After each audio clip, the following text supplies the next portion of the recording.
Going. There's miles and miles of cave throughout this mountain. We've mapped out and explored about 3.5 miles. They think there's at least another 5 miles out there, though, still waiting to be discovered. Waiting for somebody to squeeze through a little crack somewhere and find it.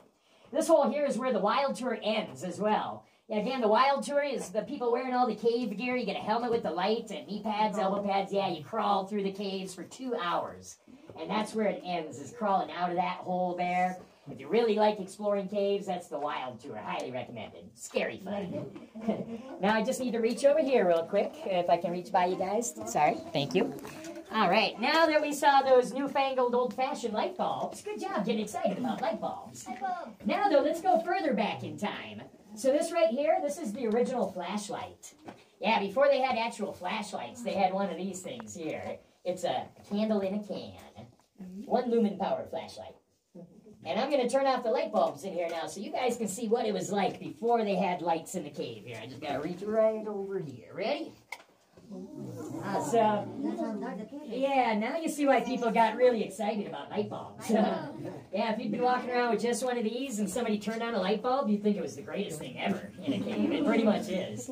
Because you can't see a whole lot with these at all.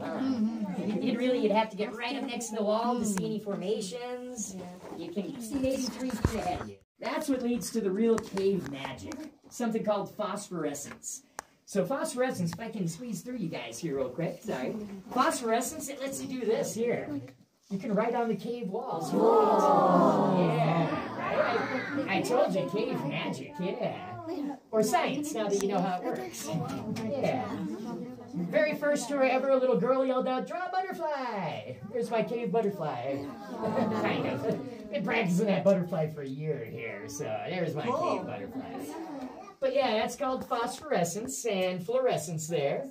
You can see why we do blacklight tours here now, too. At the blacklight tours, everybody gets their own big blacklight, and you get to walk through the whole cave here with just blacklights. It's just a whole different experience. It's all really super colorful, just like this. But here, I'll draw one more big heart for you. The cave loves you. But we better get the light back on here. We have a lot of caves still to see. I gotta put my candle in a can back too. So let me get over to the light switch here. 10 and up, 40-inch chest. It gets a little tight, but nothing really too bad. And you've got guides that tell you exactly how to fit through the certain cracks and stuff. Yeah. So come on in, everybody. But yeah, there's a fun little hole to the right there that's part of the Wild Tour as well. I always like to say, if you can picture yourself going down this hole over here, then the Wild Tour is for you. But yeah, it gets pretty scary down there. This hole also connects to the next room we're going to be in. You used to have to go down this hole over here to go any further into the caves. But we're going to walk through another man-made tunnel instead. But first, this whole room here, a great example of how the hot springs carved out all these caves here. So yeah, about 300 million years ago, the same hot springs down in Glenwood was still way up in the mountain here.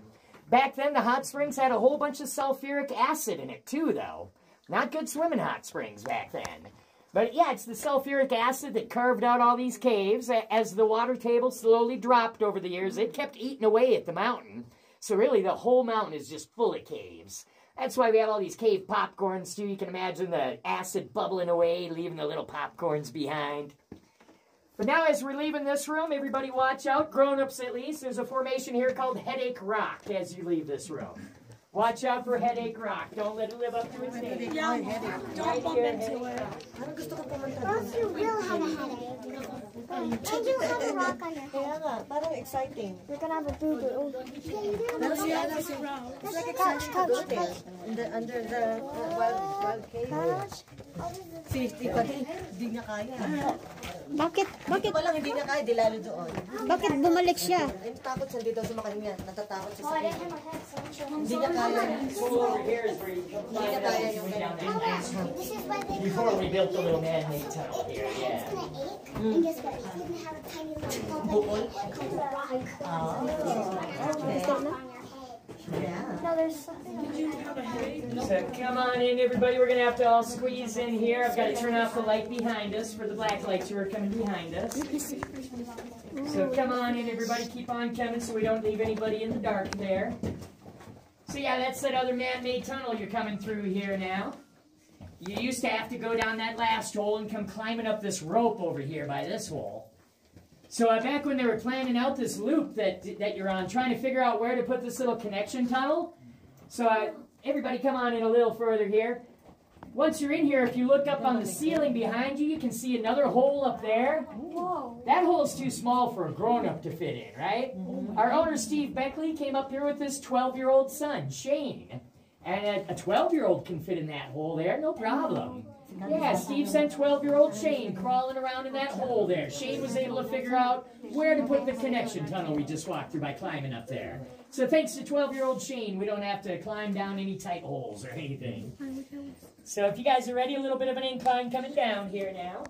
This will be the deepest part of the cave we're in. We need to be together. Come on.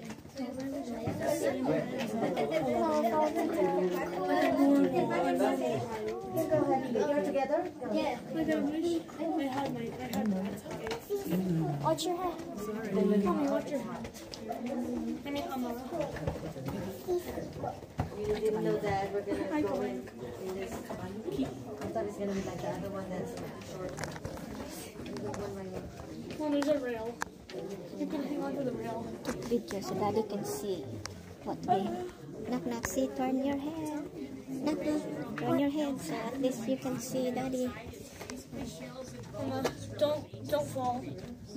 They're all made by kind of acid called carbonic acid. It's like a soda. It's like if you shake up a can of soda, it gets all foamy and fizzy. That's the kind of acid that makes all the formations here, carbonic acid.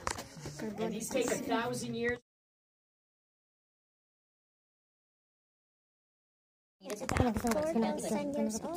Naka-video ka ba? Oo, pinapicturean ko. Stalactites and stalagmites thrown together, you get a column like that. Is what we call it. This is a 1,000 years for every cubic inch. That length of time, that 1,000 years per cubic inch, is because of how dry Colorado is. Wet locations like down south, their caves are like 100 years per cubic inch. And here, because of the dry, arid climate, 1,000 years for every cubic inch. So yeah, if you guys are ready, we'll head on up halfway up the stairs on the right. You're going to see the chocolate river. Wow, chocolate river. Follow me to the top of the stairs there. Come on, Mama, watch your head. Follow this lead. Mama, watch your head. This your head. They all live down that way. It's a very town down there. Yeah, lucky enough.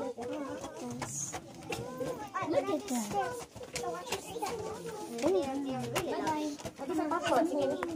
I want to go in the pool.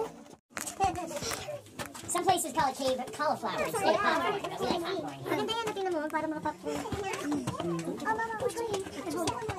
It's got the same stuff that makes the walls glow, so Look at the chocolate rivers, like Coco River. It's like Coco River. I like the chocolate river. probably wouldn't kill you. I can't get up the stairs. In a minute. Yeah, once you're halfway up the stairs, they're all stopping to look at the chocolate ring on the right there. Oh, look at that chocolate river. Those are something else. Those are crazy. Come on, Mama. That's something else. We're still far enough? Are we going back now? Yeah? Oh, no. Watch your step. Watch your phone. Mama, watch your step and watch your phone. I know the door. Come on, Jimmy.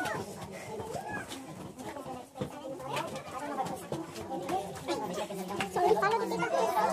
Go this way.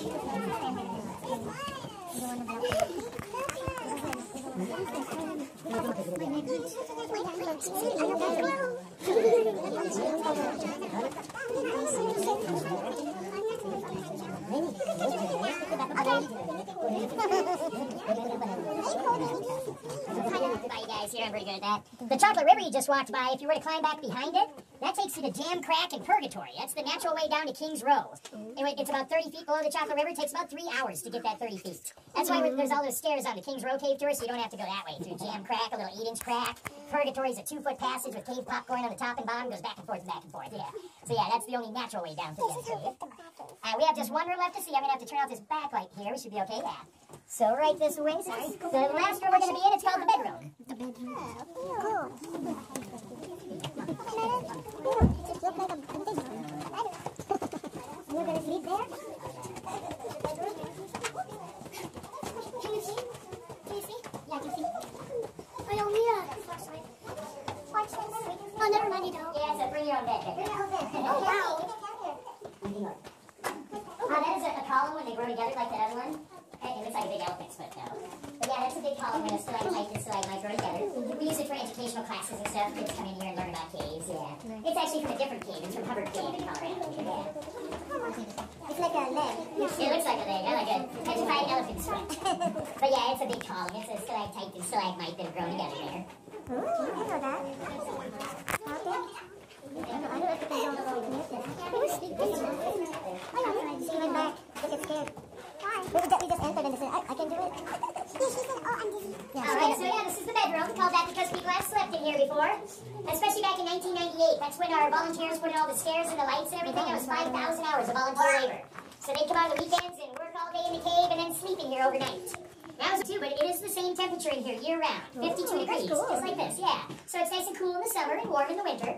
And how that works is 52 degrees is the average annual temperature of the air at this elevation. That's the average annual temperature. So the rock, it all stays that temperature. And that insulates the cave at that temp. The chairs over there are in here because we do field trips for kids in here too. They get to learn all about caves. We'll sit in a cave. And a lot of the little chipmunks you see running around outside, they've got a couple of nests back here too. Ground squirrels technically, but yeah, those are chipmunk nests back there. So nowadays, this is a chipmunk bedroom. Yeah.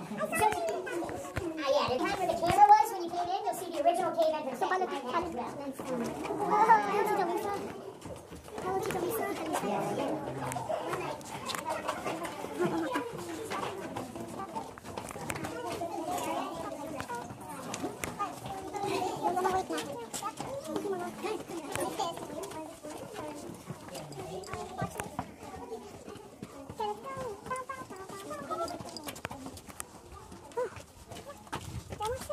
We're almost done, huh? Oh, thank you, Lord. We're done. Yeah, I'm done. So the fairy cave tour, done.